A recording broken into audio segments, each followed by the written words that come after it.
YouTube ప్రేక్షకులకు స్వా స్వాగతం అండి.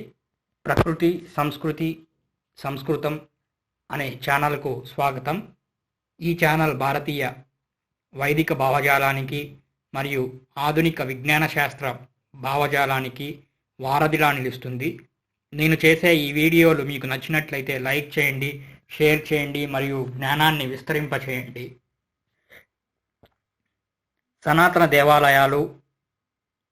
సనాతన దేవాలయ వ్యవస్థ మరియు సనాతన మానవ సంఘం అంటే వర్ణాశ్రమ ధర్మం. 4వ భాగము ప్రకృతి సంస్కృతి సంస్కృతం. ధర్మో రక్షితి రక్షితః. భూలోక ప్రకృతి ధ్రువనీతితో కూడుకున్నది. అంటే ఇక్కడ ప్లస్ ఉంటుంది, మైనస్ ఉంటుంది. మానవ దేవాలయ వ్యవస్థ మీద మన దేవాలయ వ్యవస్థ మీద మరియు హిందూ సమాజం మీద మూడు రకాలైనటువంటి దాడులు జరగవచ్చు అని ముందే ఉద్దేశించి మన సనాతన సమాజ నిర్మాణకారులు మరియు అయినటువంటి మన ఋషులు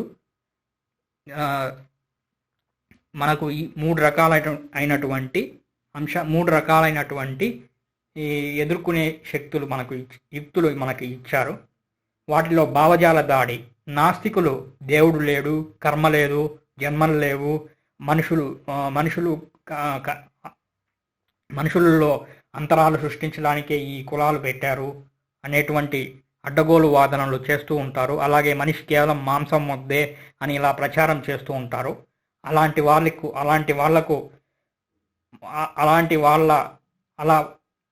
వాళ్లకు మనకు బ్రాహ్మణుల యొక్క సంస్కృత భాష మరియు వేద అధ్యయనం ద్వారా ఇంకా యోగ సాధన ద్వారా ఎదుర్కొనవచ్చును.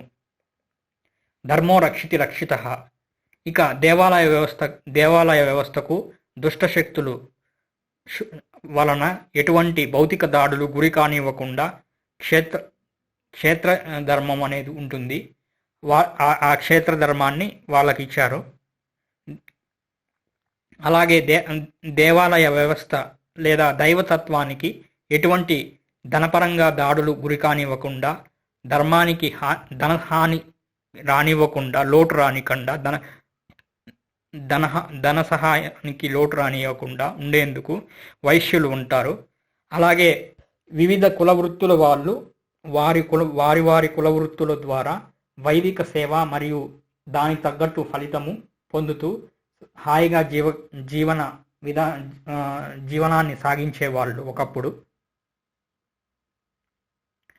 నధర్మో నరక్షతి నరక్షతః. నరక ప్రాప్తి ఈజ్ నరక ప్రాప్తి. ధర్మాన్ని రక్షిస్తే మనకు అది మనల్ని రక్షిస్తుంది. ధర్మాన్ని రక్షించకపోతే మనల్ని అది రక్షించదు. ఏది ధర్మము ఏది అధర్మము, కర్మ, పునర్జన్మ, ఆత్మ పురోగామి సిద్ధాంతము లేవు అని భ్రమించడమే అధర్మము. ఏది ధర్మము అంటే కర్మ, పునర్జన్మ మరియు ఆత్మ పురోగామి సిద్ధాంతము ఉన్నాయి అని తెలుసుకొని తదనుగుణంగా ప్రవర్తించడమే ధర్మము. ఏది నరకము, నరా ప్లస్ కం.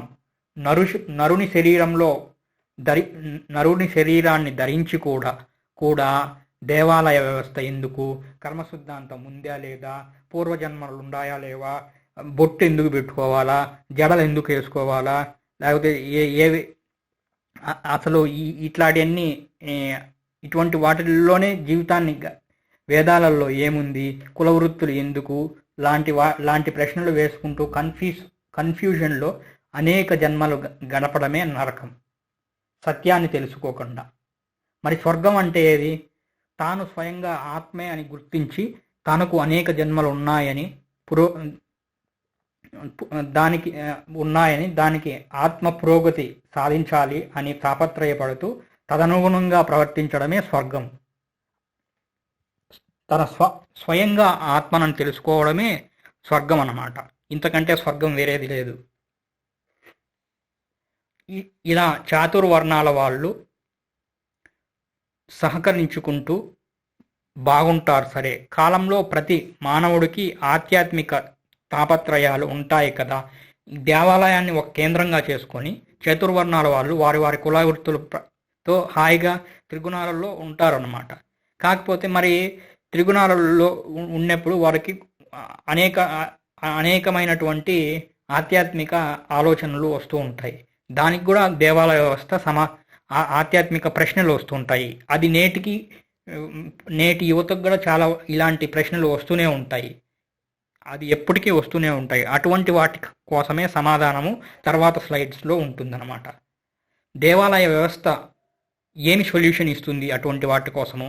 దేవాలయ వ్యవస్థలో మూల విరాట్ దగ్గర నుంచి ముందు వరుసలో ఉండేది బ్రాహ్మణులు. నిష్టగా బ్రాహ్మణులు ప్రబల వేద అధ్యయనం చేసి మరియు ప్రబల యోగ సాధన చేసిన వారు అయి ఉంటారు. ప్రబల వేద అధ్యయనము మరియు ప్రబల యోగ సాధన ద్వారా నిష్కామంగా గృహస్థు ఆశ్రమం ఆశ్రయించి మరియు గృహస్థాశ్రమం నుంచి వానప్రస్థానం నుంచి సన్యాసం నుంచి పరమాత్మలో లయమవ్వడము. ఇదే దేవాలయ యొక్క లక్ష్యము. ఇంతకుముందు వీడియోలో మనము లయము ఆలయము అని అన్నాం కదా. ప్రతి జీవాత్మకు ఒక పూర్వజన్మల కర్మల వల్ల శరీరంలో లైఫ్ ఫోర్సెస్ అనేటివి ఉంటాయి, బలమైన కోరికలు ఉంటాయి. ఆ కోరికలు గృహస్థాశ్రమం ద్వారా తీర్చుకొని తర్వాత నిదానంగా ఆ కోరికలు తీరిన తర్వాత ఆ లైఫ్ ఫోర్సెస్ కొంచెం తగ్గుతాయి శరీరంలో. ఆ లైఫ్ ఫోర్సెస్ తగ్గిన తర్వాత నిదానంగా వానప్రస్థానానికి చేరుకుంటారు. తర్వాత వానప్రస్థానాన్ని నుంచి సన్యాసానికి, తర్వాత సన్యాసం నుంచి స్వయంగా దేహాలయం అన్ని రోజులు దేవాలయంలో పూజ చేశాడు. తర్వాత దేహాలయంలో ఉండేటువంటి జీవుడిని పూజ చేసి ఆ ఆలయం యొక్క లక్ష్యం అన్నమాట. ఆ ఆలయం యొక్క అసలైనటువంటి లక్ష్యం గుర్తించి అందులో లయమైపోవడం. ఇప్పుడు మన పదాలు కూడా చూడండి, లయము ఆలయము. లయం అంటే ఏమీ లేకుండా పోవడము. ఆలయము అంటే మనకు జీవాత్మకు పరమాత్మకు తేడా లేకుండా అందులో కలిసిపోవడం అన్నమాట. అదే ఆలయం అంటే జీవాత్మలు పోయి దర్శించుకొని భగవంతుడిని ఒక రూపంగా ఇచ్చుకొని దర్శించుకునే విధానం అన్నమాట. బ్రాహ్మణులకి అవకాశం ఎక్కువ. ఎందుకంటే వాళ్ళ భూలోకంలో వైదిక ధర్మాన్ని తమకు తాము వాళ్ళు వైదిక ధర్మంతో పాటు యజ్ఞయాగాదులు చేస్తూ మరియు తమకు తాము ఆత్మ పురోగతి సాధిస్తూ జీవనం చేయడమే వారి పని. పరమాత్ముడికి వాళ్ళకు ఒక టాస్క్ అసైన్ చేసేసారనమాట. ఆ టాస్క్ను వాళ్ళు ఆ టాస్క్ను బాగా చేయాలి అంటే మనందరి సహకారం, అంటే బ్రాహ్మణేతరుల యొక్క సహకారము చాలా చాలా అవసరం అన్నమాట. అలాగే ఇతర వర్ణాల వాళ్ళు వారి వారి కులవృత్తుల్లో తత్వసహితంగా కులవృత్తి ఆచరణ చేస్తూ బ్రాహ్మణులు ఏ సత్యాన్ని చేస్తే అలాగే ఇతర వర్ణాల వాళ్ళు వారి వారి కులవృత్తుల్లో తత్వసహితంగా కులవృత్తి ఆచరణ చేసి దీన్నే కర్మయోగం అంటారు చేస్తే బ్రాహ్మణులు ఏ సత్యాన్ని పొందుతారో అదే సత్యాన్ని వాళ్ళు కూడా పొందుతారన్నమాట. నేను యూట్యూబ్లో పోస్ట్ చేసినటువంటి వర్ణాశ్రమ ధర్మం అనే 3 భాగాల వీడియో సిరీస్ వీక్షించండి. అది మీకు బాగా అందులో వర్ణాలంటే ఏమిటి, వర్ణాలకు ఒక్కొక్క వర్ణానికి ఏ లక్ష్యం ఏమేం చేస్తారో ఎంత ఉంటుంది, మీరు విస్తృతంగా ఉంటుంది, మీరు చూడండి. మనం హిందువులు వేసే తప్పటడుగులు ఆలయాన్ని బాగా అభివృద్ధి చేస్తాం, కానీ దేహమే దేవాలయం అని గుర్తుపెట్టుకోము. ఒకవేళ గుర్తుపెట్టుకున్నా ఆ దారిలో కర్మాచరణ చేయము. వేదాన్ని బాగా అధ్యయనం చేస్తాము, కానీ దేహమే వేదస్వరూపమని గుర్తుపెట్టుకోము. ఒకవేళ పెట్టుకున్న ఆ దారిలో మనం పయనించము. మనం స్మృతులు బాగా అధ్యయనం చేస్తాం, కానీ మనకంటూ ఒక గత జన్మ స్మృతులు ఉన్నాయని గుర్తుంచుకొని ఆ మార్గంలో పయనించేయము. గ్రంథాలు చదవటం మరియు గ్రంథులు భేదన చేయడము రెండూ అవసరమే. మనకు కొన్ని గ్రంథాలు చదవడం వలన ఏమీ రాదు అని కొంతమంది చెప్తూ ఉంటారు. గ్రంథాలు చదివితేనే నీకు గ్రంథులు భేదనమవుతాయి. రెండిటి మధ్య అలాగని కేవలం గ్రంథాలు చదివినా కానీ వ్యర్థమే. గ్రంథులు భేదనం చేయాలి అంటే ధ్యానం చేయాలి. గ్రంథులు భేదనం చేయడం అంటే ధ్యానం అన్నమాట. ధ్యానం చేయడము, ఆ గ్రంథులు భేదనము మరియు గ్రంథాలు చదవడము రెండు మధ్య మార్గ పద్ధతిలో అవసరమే. ఒకవేళ మనకు అసలు గ్రంథము అనే పదం ఎందుకు వచ్చిందంటే, మన గ్రంథులు కొంతమంది ఋషులు గ్రంథులు భేదించుకొని వాళ్ళ యొక్క భావాలను ఆ పుస్తక రూపంలో ఇచ్చారు కాబట్టి దాన్ని గ్రంథము అని అన్నారు. అలాగే మనము కానీ ఆ గ్రంథాలను చదివినామంటే మన గ్రంథులు కూడా భేదనం జరిగి మనం కూడా ఆ ఋషితుల్యులు అవుతాము, ఋషితో సమానములు అవుతాము.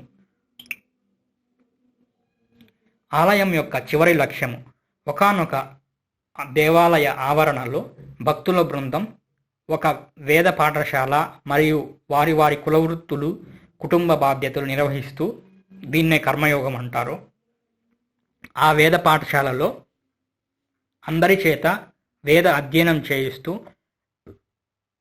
వేదం యొక్క లక్ష్యమైనటువంటి వేదాంతాన్ని తత్వసహితంగా విచారణ చేస్తూ యోగ సాధన చేస్తూ ఒకానొక శుభతిథుల్లో దేహాభిమానం వదిలి స్వ ఇచ్ఛగా దేహాన్ని త్యాగబుద్ధితో యోగయుక్తితో విసర్జించి శాశ్వత బ్రహ్మంలో లయము కావాలి. ఇదే దేవాలయం యొక్క చివరి లక్ష్యము. దేవాలయం యొక్క చివరి లక్ష్యము. అటువంటి త్యాగ బుద్ధి వలన యోగయుక్తి వలన ఇంకొక అల్పజీవులకు మానవ దేహాలు లభిస్తాయి మరియు అప్పటికే మానవ జన్మల్లో ఉన్నవారికి ఉన్నత పరిస్థితులు ఏర్పడి వాళ్ళు ఆధ్యాత్మిక పురోగతి సాధించడం జరుగుతుంది.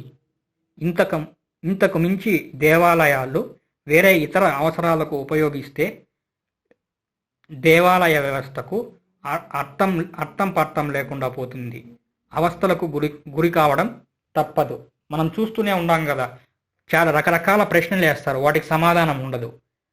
కానీ ఈ సమాధానాన్ని నేను చెప్పే స్లైడ్స్లో ఉన్నాయన్నమాట. దేవాలయం ఒక ఎకోసిస్టమ్. దేవాలయ ఆవరణలో ఒక కులవృత్తులు ఉంటే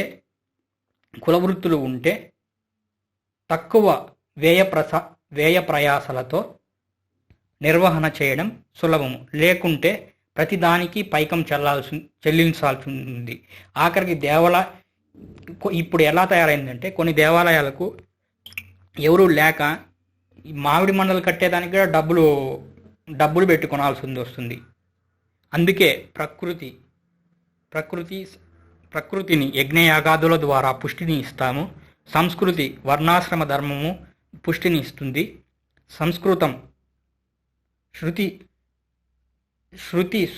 స్మృతి పురాణ యోగ సాధన ద్వారా పుష్టిని ఇస్తారు. ఈ ఛానల్ పేరు కూడా అదే. అందుకే ప్రకృతి, సంస్కృతి, సంస్కృతం. కర్మ సిద్ధాంతం లేని కర్మాగారాలు మరియు సైన్స్ ద్వారా వచ్చినటువంటి ఇండస్ట్రీలు మరియు సాఫ్ట్వేర్ టెక్నాలజీ పార్కులు కూడా ఒకానొక ఎకోసిస్టమ్నే. అందులో కూడా జీవన విధానం ఉంటుంది. కానీ అందులో కూడా ఒకానొక ఎకోసిస్టమ్ అంటే సమాంతరంగా ఒకరినొకరు సింబయాసిస్ అన్నమాట, ఇచ్చిపుచ్చుకోవడం ప్రజలలో ఉంటుంది. కానీ వారికి కర్మ సిద్ధాంతము వాటినన్నిటిని పరిగణలోకి తీసుకోరు మరియు వారి జీవితంలో అర్థము పరమార్థము ఉండదు. కాబట్టి అవి అసంపూర్ణమైనటువంటివి. ఒకవేళ వాళ్ళు కూడా ఆత్మ సిద్ధాంతాన్ని, కర్మ సిద్ధాంతాన్ని పరిగణలోకి తీసుకుంటే అది కూడా సంపూర్ణమైపోతుంది. మనం ఎన్ని కంపెనీలు పెట్టినా కానీ చివరకు ఆహారమే కదా మానవుడికి కావాల్సింది. ఒకసారి ప్రజలందరూ ఇది ఆలోచిస్తే తర్వాత మనకు ఇంతటితో ఈ వీడియో సమాప్తము. వీక్షించినందుకు ధన్యవాదాలు. మీకు నచ్చితే లైక్ చేయండి, షేర్ చేయండి మరియు